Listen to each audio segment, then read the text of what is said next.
Gloria, the past relationship between Peter Mandelson and Jeffrey Epstein is being talked about right now all over Westminster. And I have in front of me a quote from one of Epstein's British victims, Sarah Ransom, who says, "Something is really, really wrong here. Peter Mandelson should not be ambassador. He needs to be fired. He's unsuitable to be ambassador." And she adds, "Keir Starmer must have known all this. Everybody knew about Peter Mandelson's close friendship with Epstein." You know a lot of the victims, of course. I just wonder, it's very, very difficult to give a general view of what different individuals think, but what is the view of the Mandelson-Epstein relationship in the States? Well, I can just tell you what my view is, and Andrew, and I represent 27 of the victims and survivors of Epstein and some of Ms. Maxwell. I'm very concerned. Yes, his relationship was known. But now we see in the birthday book his calling Jeffrey Epstein his best pal, and even though he appeared to try to distance himself somewhat later when the scandal broke and some of the crimes were known, I wonder what he is willing to do. It's not just about is he willing to resign as ambassador to the United States, but there is an investigation ongoing in Congress into Jeffrey Epstein and Ms. Maxwell, and many of the survivors. And I was at and spoke at the pre-rally in Washington, D.C. last week with some of the survivors, and they want accountability. They want transparency. They want the truth to be known. They know their own truth, Andrew, but they want to know the big picture, and they want to be held accountable. Any third party, any rich, powerful, famous man or not so famous man who might have known Mr. Epstein and Ms. Maxwell, associated with them, and if that person, that man, enabled them, assisted them, in sex trafficking or sexually exploiting children or adults, then that person should also be held accountable. Right now, all we know is what we see in the birthday book and what Lord Mandelson has been willing to say.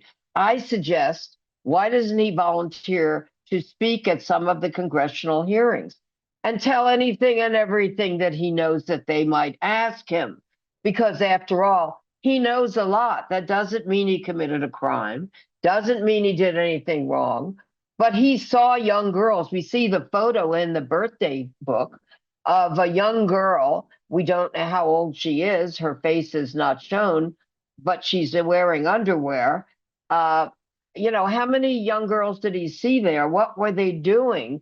With whom were they doing it? How often were they doing it? He should speak out about these things and help, and not distance himself from all of this. It's important. Given what you're saying, do you think it's appropriate that he is Britain's ambassador? Well, I'd like to see what he's willing to do. If he's willing to do nothing but say, "I regret knowing Jeffrey Epstein," that's nothing. That's like, I got my hands caught in the cookie jar, and, I'm sorry, and that's supposed to be enough. This is about a sexual predator, Mr. Epstein, who committed crimes against children. And it's about that in reference to Ms. Maxwell as well. So I'd like to know, does he agree with what is said in a birthday greeting allegedly by Donald Trump? And of course, President Trump says that's not his signature. But does he agree with the sentiment of whoever wrote that and signed it as Donald Trump, that every wonderful day should be a secret?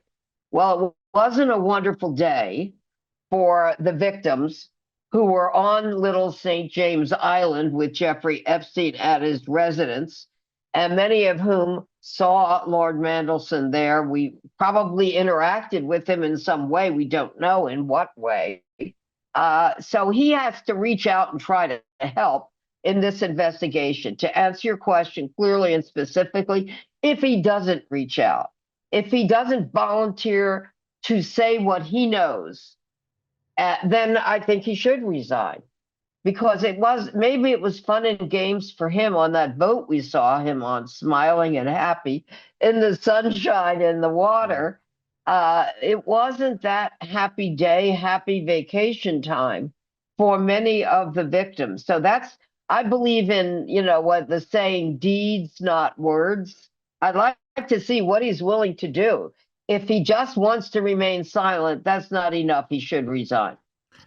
I am sort of bending over backwards, to be fair.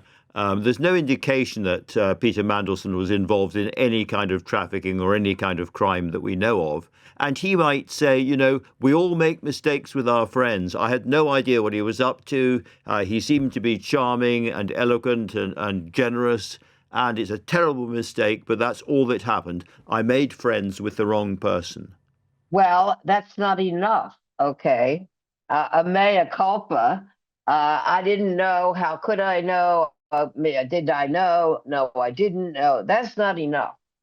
I mean, even I don't know if he's trying to follow the example of, Prince Andrew, which is, say nothing and then try to hope it all goes away. I've called on Prince Andrew also to volunteer, to speak to law enforcement in the United States. Of course, he hasn't done it. Why not?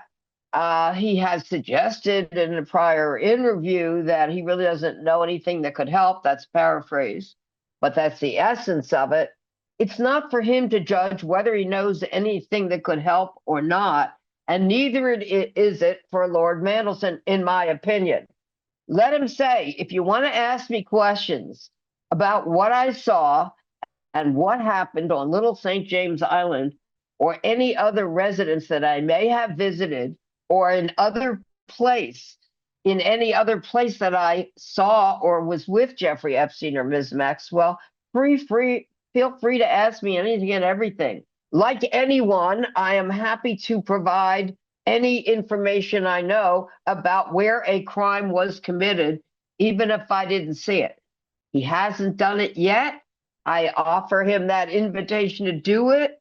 I would assist him in, contacting members of Congress for him to be heard, both of them.